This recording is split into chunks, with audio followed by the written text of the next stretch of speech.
Sir আপনার কি মনে হয় যে সাকসেসফুল এন্টারপ্রেনার হতে গেলে কি কি কোয়ালিটি দরকার হয় একজন মানুষের মধ্যে? ইট ডাজন্ট ম্যাটার কি ব্যবসা করছো, হতে পারে তুমি সিম্পল একটা দোকানি চিন্তা করছো। সব থেকে ইম্পর্টেন্ট মন্ত্র হচ্ছে রিস্ক বিহেভিয়ার অ্যাটিটিউড। আচ্ছা, তুমি রিস্কটাই যদি না নিতে জানো, আর যদি তুমি সবসময় কমফর্ট লাইফটা চিন্তা করো, তাহলে ব্যবসা হবে না।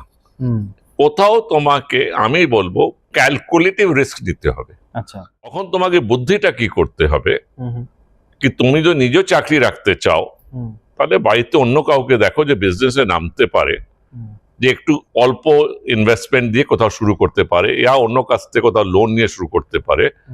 সবসময় ক্রিয়েটিভিটিটা ফ্যামিলির মধ্যে আগে দেখো।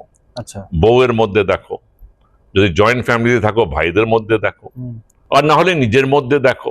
আমি সাকসেস বেশি দেখেছি, ফেলিওর কম দেখেছি।